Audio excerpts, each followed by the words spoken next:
ಎಲ್ಲರಿಗೂ ನಮಸ್ಕಾರ. ಈ ದಿನ ನಾವು ಮಾನವನ ರಕ್ತ ಕಣಗಳಲ್ಲಿ ಅಂದರೆ RBCಗಳಲ್ಲಿ ನ್ಯೂಕ್ಲಿಯಸ್ ಇರುವುದಿಲ್ಲ, ಯಾತಕ್ಕೋಸ್ಕರ ಅನ್ನೋ ಒಂದು ಪ್ರಶ್ನೆಯನ್ನ ನಾವು ಕೇಳೋಣ ಮತ್ತು ಅದಕ್ಕೆ ತಕ್ಕ ಉತ್ತರವನ್ನು ಕೊಡೋದಕ್ಕೆ ಪ್ರಯತ್ನ ಮಾಡೋಣ. ಇಲ್ಲಿ ಎಡಭಾಗದಲ್ಲಿ 4 RBCಗಳನ್ನು ತೋರಿಸಿದ್ದೀನಿ. ಅವುಗಳ ಬಣ್ಣ ನೋಡಿ, ಕೆಂಪಾಗಿ ಇರುತ್ತೆ. ಅದರ ಆಕಾರ ನೋಡಿದ್ರೆ ನಿಮಗೆ ಗೊತ್ತಾಗುತ್ತೆ, ಗುಂಡಿಗಿದೆ ಮತ್ತೆ ಒಳಭಾಗದಲ್ಲಿ ತಟ್ಟೆಯಂತೆ ಇದೆ, ಆ ಕಡೆ ತಟ್ಟೆಯಂತೆ ಇರುತ್ತೆ. ಅದಕ್ಕೆ ಬೈ ಕಾನ್ಕೇವ್ ಅಂತ ಕರೀತಾರೆ. ಆಗಿರ್ತಕ್ಕಂಥ ನ್ಯೂಕ್ಲಿಯಸ್ಗಳಲ್ಲಿ ಇದರಲ್ಲಿ ನ್ಯೂಕ್ಲಿಯಸ್ ಇರೋದಿಲ್ಲ. ಏನ್ ಕಾರಣ ಇರ್ಬೋದು ನೋಡೋಣ ಬನ್ನಿ.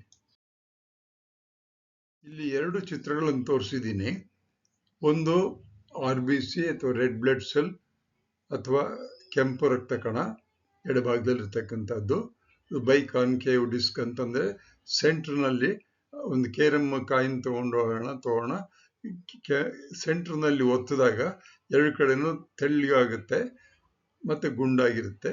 ಒಳಭಾಗದಲ್ಲಿರ್ತಕ್ಕಂಥದ್ದೆಲ್ಲ ತುಂಬಾ ಹಿಮೋಗ್ಲೋಬಿನ್ ಇರುತ್ತೆ. ಬಲಭಾಗದಲ್ಲಿರ್ತಕ್ಕಂಥ ಚಿತ್ರನೂ ಅದೇ ತೋರಿಸಿದೆ. ಇದರಲ್ಲಿರ್ತಕ್ಕಂಥದ್ದು mainly a protein and that protein is nothing but HB, haemoglobin ಅಂತ ಕರೀತಾರೆ ಅದಕ್ಕೆ. ಮೇಲೆ ಈ RBC ಅಥವಾ ರೆಡ್ ಬ್ಲಡ್ ಸೆಲ್ ಮೇಲ್ಭಾಗದಲ್ಲಿ ಪ್ಲಾಸ್ಮಾ ಮೆಂಬ್ರೇನ್ ಅಂತ ಇರುತ್ತೆ. ಎಲ್ಲ ಕೋಶಗಳಿದ್ದಾಗೆ ಅದರಲ್ಲೂ ಇರುತ್ತೆ. ಆದರೆ ತುಂಬಾ ಮೆಚೂರ್ ಆಗಿರ್ತಕ್ಕಂಥ ರಕ್ತ ಕಣಗಳಲ್ಲಿ ನ್ಯೂಕ್ಲಿಯಸ್ ಮಾತ್ರ ಇರೋದೇ ಇಲ್ಲ. ಕೆಂಪು ರಕ್ತ ಕಣ ಅಂದ್ರೇನು ಅಂತ ಹೇಳಿದ್ರೆ, ಅದು ರಕ್ತದಲ್ಲಿರ್ತಕ್ಕಂಥ ರಕ್ತ ಒಂದು ಟಿಶ್ಯೂ ಅಂತ ಕರೀತಾರೆ. ಆ ಟಿಶ್ಯೂ ಒಳಗಡೆಗೆ ಏನಿರುತ್ತೆ, ಲಿಕ್ವಿಡ್ ಇರುತ್ತೆ, ಫ್ಲೂಯಿಡ್ ಇರುತ್ತೆ, ಕೆಂಪು ಬಣ್ಣದ ಫ್ಲೂಯಿಡ್ ಇರುತ್ತೆ. ಮತ್ತೆ ಅದರಲ್ಲಿ ಕೆಂಪು ಬಣ್ಣದ ರಕ್ತ ಕಣಗಳಿರುತ್ತೆ. ಆ ರಕ್ತ ಕಣಗಳೇ ಅವೇ ಜೀವಕೋಶಗಳು. ಈ ಕೆಂಪು ರಕ್ತ ಕಣಗಳು ಅಥವಾ RBC ಅಂತ ಕರಿತೀವಲ್ಲ, ಅವುಗಳ ಮುಖ್ಯ ಕೆಲಸ ಏನಪ್ಪಾ ಅಂತಂದ್ರೆ ದೇಹದ ಎಲ್ಲಾ ಭಾಗಗಳಿಗೂ ಆಮ್ಲಜನಕವನ್ನ ತಲುಪಿಸೋದು. ಶ್ವಾಸಕೋಶದಿಂದ ಆಮ್ಲಜನಕವನ್ನ ತೆಗೆದುಕೊಂಡು ಬಂದು ದೇಹದ ಎಲ್ಲಾ ಕೋಶಗಳಿಗೆ ತೆಗೆದುಕೊಂಡು ಹೋಗ್ತಕ್ಕಂಥದ್ದು. ಹಾಗೇನೆ ಜೀವಕೋಶಗಳಿಂದ ಕಾರ್ಬನ್ ಡೈಆಕ್ಸೈಡ್ ಅನ್ನು ತೆಗೆದುಕೊಂಡು ಬಂದು ಶ್ವಾಸಕೋಶಕ್ಕೆ ಹಾಕೋದು. ಇದು ಬಹು ಮುಖ್ಯವಾದ ಕೆಲಸ. ಅಂದ್ರೆ ನಮ್ಮ ದೇಹದಲ್ಲಿರ್ತಕ್ಕಂಥ 3 ಟ್ರಿಲಿಯನ್ಗಿಂತ ಹೆಚ್ಚು ಸೆಲ್ಗಳು ಇವೆ. ಆ ಎಲ್ಲಾ ಸೆಲ್ಗಳಿಗೂ ಜೀವ ಇರುತ್ತೆ. ಆ ಎಲ್ಲಾ ಸೆಲ್ಲು ಸಹಿತ ಆಮ್ಲಜನಕ ಬೇಕೇ ಬೇಕು. ಆಮ್ಲಜನಕ ಕೊಟ್ಟಾದ್ಮೇಲೆ ಅಲ್ಲಿ ಕಾರ್ಬನ್ ಡೈಆಕ್ಸೈಡ್ ಉತ್ಪತ್ತಿ ಆಗುತ್ತೆ. ಇಂಗಾಲದ ಡೈಆಕ್ಸೈಡ್ ಅದನ್ನು ವಾಪಸ್ ತರಬೇಕು. ಇಷ್ಟು ಕೆಲಸವನ್ನ ರೆಡ್ ಬ್ಲಡ್ ಸೆಲ್ ಮಾಡುತ್ತೆ. ಆದರೆ ಅದರಲ್ಲಿ ನ್ಯೂಕ್ಲಿಯಸ್ ಇಲ್ಲ. ಏನ್ ಕಾರಣ? ಇದೊಂದು ಎಲ್ಲದಾಗಿರ್ತಕ್ಕಂಥ ಚಿತ್ರ. ಇದನ್ನ ನಾನು ಇಂಟರ್ನೆಟ್ ಇಂದ ತಗೊಂಡಿದ್ದೀನಿ. ಇದು ರೆಡ್ ಬ್ಲಡ್ ಸೆಲ್ ಅನ್ನ ತೋರಿಸ್ತಾ ಇದೆ. ಒಂದು ಸ್ವಲ್ಪ ಭಾಗವನ್ನ ಕತ್ತರಿಸಿದ್ದಾರೆ. ಒಳಭಾಗದಲ್ಲಿ ಏನೇನು ತೋರಿಸ್ತಾ ಇದ್ದಾರೆ ಅಲ್ಲಿ ನೋಡಿ. ನೀಲಿ ಬಣ್ಣದ ಒಂದು ಗುಂಡಿದೆ, 3. ಆ ನೀಲಿ ಬಣ್ಣದ ಗುಂಡಿಗೆ 2 ಸಣ್ಣ ಸಣ್ಣ ಕೆಂಪು ಗುಂಡುಗಳು ಸೇರ್ಕೊಂಡಿರುತ್ತೆ. ಅದು O2, ಆಕ್ಸಿಜನ್ ಅಂತಕ್ಕಂಥದ್ದು ಇದೆಯಲ್ಲ, ಅದು ಆಕ್ಸಿಜನ್ ಮಾಲಿಕ್ಯೂಲ್ ಅದು. ಮತ್ತೆ ಜೊತೆಗೆ ಅಲ್ಲಿ ಬೇರೆ ಬೇರೆ ವಸ್ತುಗಳಿವೆ. ಒಂದು ಪ್ರೋಟೀನ್ ಚೈನ್ಗಳಿರುತ್ತೆ. ಅವೆಲ್ಲವೂ RBC ಇರುತ್ತೆ. ಆದರೆ RBC ತನ್ನದೇ ಆದ ನ್ಯೂಕ್ಲಿಯಸ್ ಅನ್ನು ಇಟ್ಕೊಂಡಿಲ್ಲ.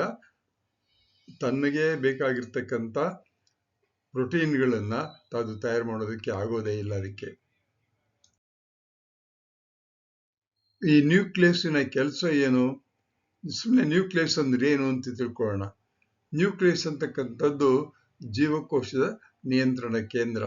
ನ್ಯೂಕ್ಲಿಯಸ್ ಅಂದ್ರೆ ಏನು ಅಂದ್ರೆ it is A central unit of the cell where it controls everything. ಇದು ಕೋಶದಲ್ಲಿ ಆಗ್ತಕ್ಕಂಥ ಪ್ರತಿಯೊಂದು ಕೆಲಸವನ್ನು ನಿಯಂತ್ರಣ ಮಾಡುತ್ತೆ. ಇದರಲ್ಲಿ DNA ಇರುತ್ತೆ. ಈಗ ಈ ಕೆಂಪು ರಕ್ತ ಕಣದಲ್ಲಿ ನ್ಯೂಕ್ಲಿಯಸ್ ಇಲ್ಲದೆ ಇರೋದ್ರಿಂದ ಅದರಲ್ಲಿ DNA ಇರೋದಿಲ್ಲ. ಜೀವಕೋಶದ ಬೆಳವಣಿಗೆ ಮತ್ತು ವಿಭಜನೆಯನ್ನು ನಿಯಂತ್ರಣ ಮಾಡುತ್ತೆ DNA. ಹೊಸ ಪ್ರೋಟೀನ್ಗಳನ್ನ ತಯಾರು ಮಾಡುತ್ತೆ. ಮಾನವನ RBC ಬೆಳೆಯುವ ಸಮಯದಲ್ಲಿ ನ್ಯೂಕ್ಲಿಯಸ್ ಇರುತ್ತೆ. ಅಂದ್ರೆ ಈ RBC ಅಂತಕ್ಕಂಥದ್ದು ನಮ್ಮ ಬೋನ್ ಇದೆಯಲ್ಲ, ಬೋನ್ ಮ್ಯಾರೋ ಅಂತ ಹೇಳ್ತಾರಲ್ಲ, ಅದರೊಳಗಡೆ ಇದು ಉತ್ಪತ್ತಿ ಆಗುತ್ತೆ. ಅದು RBC ತುಂಬಾ ಸಣ್ಣದಾಗಿದ್ದಾಗ, ಹೊಸದಾಗಿ ಹುಟ್ಟಿದಾಗ ನ್ಯೂಕ್ಲಿಯಸ್ ಇರುತ್ತೆ. ಆಮೇಲೆ ಬರ್ತಾ ಬರ್ತಾ ಅದು ಮೆಚೂರ್ ಆಗುತ್ತಲ್ಲ, ಆದಾಗ ಅದ್ರಲ್ಲಿ ನ್ಯೂಕ್ಲಿಯಸ್ ಇರೋದಿಲ್ಲ, ನ್ಯೂಕ್ಲಿಯಸ್ನ ಹೊರಗ್ದ ಬಿಡುತ್ತೆ. ಯಾತಕ್ಕೆ ಅನ್ನೋದು ಸರಿಯಾಗಿ ಹೇಳೋಕ್ಕಾಗಲ್ಲ. ಒಟ್ಟಿನಲ್ಲಿ ಒಂದು ಉದಾಹರಣೆಯನ್ನು, ಒಂದು ರೀತಿಯಾದಂಥ ಒಂದು ಎಕ್ಸ್ಪ್ಲನೇಷನ್ ಕೊಡ್ಬೋದು ಮುಂದೆ. ತುಂಬಾ ಸರಳವಾಗಿ, ಒಂದು ವೈಜ್ಞಾನಿಕವಾಗಿ RBCಗಳಲ್ಲಿ ನ್ಯೂಕ್ಲಿಯಸ್ ಏಕೆ ಇಲ್ಲ ಅನ್ನೋದು ಉತ್ತರ ಕೊಡಬೇಕು ಅಂತ ಹೇಳಿದ್ರೆ ಇಷ್ಟು ಹೇಳ್ಬೋದು. ಇದು ಒಂದು ಪ್ರಕೃತಿಯ ಅದ್ಭುತ ವಿನ್ಯಾಸ. ನ್ಯೂಕ್ಲಿಯಸ್ ಇದರೊಳಗೆ ಇಲ್ಲ. ಕಾರಣ, ಒಳಗೆ ಹೆಚ್ಚು ಹಿಮೋಗ್ಲೋಬಿನ್ ತುಂಬಿಕೊಂಡಿರುತ್ತೆ. ಹಿಮೋಗ್ಲೋಬಿನ್ ಇಲ್ಲದೆ ಹೋದರೆ ಆಮ್ಲಜನಕ ಕೋಶಗಳಿಗೆ ಹೋಗೋದಿಲ್ಲ. ಹೆಚ್ಚು ಹಿಮೋಗ್ಲೋಬಿನ್ ಇತ್ತು ಅಂದರೆ ಹೆಚ್ಚು ಆಮ್ಲಜನಕ ಸಾಗಣೆ ಆಗುತ್ತೆ. RBC ತೆಳ್ಳಗಿರುತ್ತೆ, ಬಾಗಿಕೊಳ್ಳೋದಕ್ಕೆ ಗುಣ ಇರುತ್ತೆ. ಅದಕ್ಕೆ ರಕ್ತ ಅತಿ ಸಣ್ಣ ನಾಳಗಳಲ್ಲಿ ಸಹಿತ ಸುಲಭವಾಗಿ ಸಾಗುತ್ತೆ. ಬ್ಲಡ್ ಕ್ಯಾಪಿಲರೀಸ್ ಅಂತ ಹೇಳ್ತೀವಲ್ಲ, ತುಂಬಾ ಚಿಕ್ಕದಾಗಿರ್ತಕ್ಕಂಥ ರಕ್ತನಾಳಗಳಲ್ಲಿ ಈ ರಕ್ತ ಕಣಗಳು ಹೋಗ್ತಾ ಇರುತ್ತೆ. ಪ್ರತಿಯೊಂದು ಭಾಗಕ್ಕೂ ಆಮ್ಲಜನಕವನ್ನ ಇದು ಕೊಟ್ಟು ಅಲ್ಲಿಂದ ಇಂಗಾಲದ ಡೈಆಕ್ಸೈಡ್ನ ಹೊತ್ಕೊಂಡು ವಾಪಸ್ ಬರುತ್ತೆ. ನ್ಯೂಕ್ಲಿಯಸ್ ಇಲ್ಲಿ ಇರೋದು ಒಂದು ದೋಷ ಅಲ್ಲ. ಅದು ನ್ಯೂಕ್ಲಿಯಸ್ ಯಾಕಿಲ್ಲ ಇದರಲ್ಲಿ ಅಂದ್ರೆ, ಈ ರೆಡ್ ಬ್ಲಡ್ ಸೆಲ್ನ ಕಾರ್ಯದಕ್ಷತೆಯನ್ನ ಜಾಸ್ತಿ ಮಾಡೋದಕ್ಕೋಸ್ಕರ. ಯಾಕೆ ಈ ರೀತಿ ಪ್ರಕೃತಿ ಮಾಡಿದೆ ಅನ್ನೋದು ಬಹಳ ಕಷ್ಟವಾದ ಪ್ರಶ್ನೆ. ಅದಕ್ಕೆ ಹೇಳೋದು ಕಷ್ಟವಾಗ್ಬೋದು. ನ್ಯೂಕ್ಲಿಯಸ್ ಇಲ್ಲದೆ ಇರೋದು ಪರಿಣಾಮ ಏನಾಗುತ್ತೆ ಕೋಶಗಳಲ್ಲಿ ಅಂದ್ರೆ, ಲಾಭನೂ ಇದೆ, ಮಿತಿ ಲಾಭಗಳು ಇದೆ.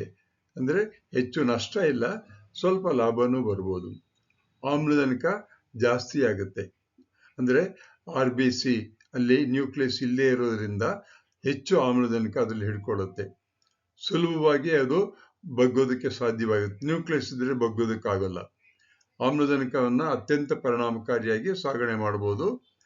ಆದರೆ ಈ ರೆಡ್ ಬ್ಲಡ್ ಸೆಲ್ನಲ್ಲಿ ಅಕಸ್ಮಾತ್ ಏನಾದ್ರು ಅದ್ರಲ್ಲಿ ತೊಂದರೆ ಆದರೆ ರಿಪೇರಿ ಮಾಡ್ಕೊಳ್ಳೋಕೆ ಸಾಧ್ಯವಿಲ್ಲ. ಕಾರಣ, ನ್ಯೂಕ್ಲಿಯಸ್ ಇಲ್ಲ. ತನ್ನನ್ನು ತಾನೇ ದುರಸ್ತಿ ಮಾಡ್ಕೊಳ್ಳೋಕೆ ಆಗೋದಿಲ್ಲ ಇದಕ್ಕೆ. ಇದರ ಜೀವ ಎಷ್ಟಿರ್ತದೆ? 120 ದಿನಗಳ ಕಾಲ. ಒಂದ್ಸರ್ತಿ ಹೊಸ RBC ರೆಡ್ ಬ್ಲಡ್ ಸೆಲ್ ಬಂದ್ರೆ ಅದರ ಜೀವನಾಂಶ 120 ದಿನ ಮಾತ್ರ. ಆಮೇಲೆ ಅದು ನಾಶ ಆಗ್ಬಿಡುತ್ತೆ.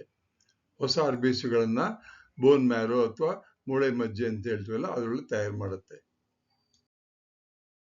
ಏನ್ ಜ್ಞಾಪಕ ಇಟ್ಕೊಳ್ಬೇಕು ಅಂತ ಹೇಳಿದ್ರೆ, ಮಾನವನ RBCಗಳು ಪ್ರೌಢಾವಸ್ಥೆಯಲ್ಲಿ ನ್ಯೂಕ್ಲಿಯಸ್ ಅನ್ನು ಹೊಂದಿರುವುದಿಲ್ಲ. ಇದು ಪ್ರಕೃತಿಯ ಅದ್ಭುತ ಜೈವಿಕ ಹೊಂದಾಣಿಕೆ ಉದಾಹರಣೆ. RBCಗಳಿಗೆ ನ್ಯೂಕ್ಲಿಯಸ್ ಇರುವುದಿಲ್ಲ ಏಕೆ ಅಂತ ಹೇಳಿದ್ರೆ, ಇಲ್ಲಿ ನಾವು ಇದರಿಂದ ಹೆಚ್ಚು ಹಿಮೋಗ್ಲೋಬಿನ್ ತುಂಬಿಕೊಳ್ಳುತ್ತೆ. ನ್ಯೂಕ್ಲಿಯಸ್ ಇರೋದಿಲ್ಲ ಏತಕ್ಕೋಸ್ಕರ ಅಂದ್ರೆ, ಹೆಚ್ಚು ಹಿಮೋಗ್ಲೋಬಿನ್ ಒಳಗಿರುತ್ತೆ. ಹೆಚ್ಚು ಹಿಮೋಗ್ಲೋಬಿನ್ ಇದ್ರೆ ದೇಹಕ್ಕೆ ಹೆಚ್ಚು ಆಮ್ಲಜನಕ ತಲುಪೋದಕ್ಕೆ ಅನುಕೂಲವಾಗುತ್ತೆ. ಮತ್ತೆ ಇದು ನ್ಯೂಕ್ಲಿಯಸ್ ಇವೆಲ್ಲ ಆಗೋದು ನ್ಯೂಕ್ಲಿಯಸ್ ಇಲ್ಲದೆ ಇರೋದ್ರಿಂದ. ಆದರೆ ಪಕ್ಷಿಗಳು, ಮೀನುಗಳು, ಕಪ್ಪೆಗಳು ಇವುಗಳ RBCಗಳಲ್ಲಿ ನ್ಯೂಕ್ಲಿಯಸ್ ಇದ್ದೇ ಇರುತ್ತೆ. ಯಾತಕ್ಕೋಸ್ಕರ? ಅದನ್ನು ಯೋಚನೆ ಮಾಡಬೇಕು. ನಮ್ಮ ದೇಹದಲ್ಲಿರ್ತಕ್ಕಂಥ ಪ್ರತಿಯೊಂದು ಕೋಶದಲ್ಲೂ ನ್ಯೂಕ್ಲಿಯಸ್ ಇರುತ್ತೆ. ಆದರೆ ರೆಡ್ ಬ್ಲಡ್ ಸೆಲ್ ಮೆಚೂರ್ ಆದಾಗ ಆ ರೆಡ್ ಬ್ಲಡ್ ಸೆಲ್ ಅಥವಾ ಕೆಂಪು ರಕ್ತ ಕಣದಲ್ಲಿ ನ್ಯೂಕ್ಲಿಯಸ್ ಇರೋದೇ ಇಲ್ಲ. ಆಗತಾನೆ ಹೊಸದಾಗಿ ಉತ್ಪತ್ತಿಯಾದ ರೆಡ್ ಬ್ಲಡ್ ಸೆಲ್ಗೆ ಎರಿಥ್ರೋಬ್ಲಾಸ್ಟ್ ಅಂತ ಕರೀತಾರೆ. ಅದರಲ್ಲಿ ನ್ಯೂಕ್ಲಿಯಸ್ ಇರುತ್ತೆ. ಹೊಸದಾಗಿ ರಿಲೀಸ್ ಅಂದ್ರೆ ಬೋನ್ ಮ್ಯಾರೋ ಇಂದ ಮೂಳೆಗಳ ಒಳಭಾಗದಿಂದ ಹೊರಭಾಗಕ್ಕೆ RBCಗಳು ಬಂದಾಗ ಅವುಗಳನ್ನ ರೆಟಿಕ್ಯುಲೋಸೈಟ್ ಅಂತ ಕರೀತಾರೆ. ಅದರಲ್ಲೂ ನ್ಯೂಕ್ಲಿಯಸ್ ಇರೋದೇ ಇಲ್ಲ. ಆಮೇಲೆ ಮೆಚೂರ್ RBC ರಕ್ತ ಕಣಗಳಾಗುತ್ತಲ್ಲ, ರಕ್ತ ಕಣಗಳಾದಾಗ ಅದರಲ್ಲೂ ನ್ಯೂಕ್ಲಿಯಸ್ ಇರೋದಿಲ್ಲ. ಅಂದ್ರೆ ಒಂದು ಹಂತದಲ್ಲಿ ಮಾತ್ರ ಕೆಂಪು ರಕ್ತ ಕಣದಲ್ಲಿ ನ್ಯೂಕ್ಲಿಯಸ್ ಇರುತ್ತೆ, ಆಮೇಲೆ ನ್ಯೂಕ್ಲಿಯಸ್ ಇರೋದೇ ಇಲ್ಲ. ಈ ಒಂದು ಕೆಂಪು ರಕ್ತ ಕಣದಲ್ಲಿ ನ್ಯೂಕ್ಲಿಯಸ್ ಇರೋದಿಲ್ಲ ಯಾಕೆ ಅಂತಕ್ಕಂಥ ಒಂದು ಕಂಟೆಂಟ್ ಅನ್ನ ಡಿಸೈನ್ ಮಾಡಿ ವಾಯ್ಸ್ ಕೊಟ್ಟಿದ್ದು CG ನಾಗರಾಜ ನಾನು. ಇದಕ್ಕೆ ಸೈಂಟಿಫಿಕ್ ಗೈಡೆನ್ಸು ChatGPT ಓಪನ್ ಇಂದ ತಗೊಂಡಿದ್ದೀನಿ. ಇಮೇಜಸ್ಸು bing.com ಇಂದ ತಗೊಂಡಿದ್ದೀನಿ. ಈ video prepared only for school students education purpose. ಈ ಚಾನಲ್ ಪರೀಕ್ಷೆಗಾಗಿ ಆಗಿಲ್ಲ. ಇದು ಪ್ರಕೃತಿಯಲ್ಲಿರ್ತಕ್ಕಂಥ ಅದ್ಭುತವನ್ನ ಅರ್ಥ ಮಾಡಿಕೊಳ್ಳೋದಕ್ಕೆ ಎಷ್ಟು ಆಗುತ್ತೋ ಅಷ್ಟು ಅರ್ಥ ಮಾಡ್ಕೊಳ್ಳೋಕೆ ನೀವು ಪ್ರಯತ್ನ ಮಾಡ್ಬೋದು. ಪ್ರಶ್ನೆಗಳನ್ನು ಕೇಳ್ತಾ ಬಂದಷ್ಟು ನಿಮಗೆ ಒಳ್ಳೇದಾಗುತ್ತೆ. ಎಲ್ಲರಿಗೂ ಒಳ್ಳೇದಾಗಲಿ. ದೇವರು ಎಲ್ಲರಿಗೂ ಒಳ್ಳೇದು ಮಾಡಲಿ. Thank you.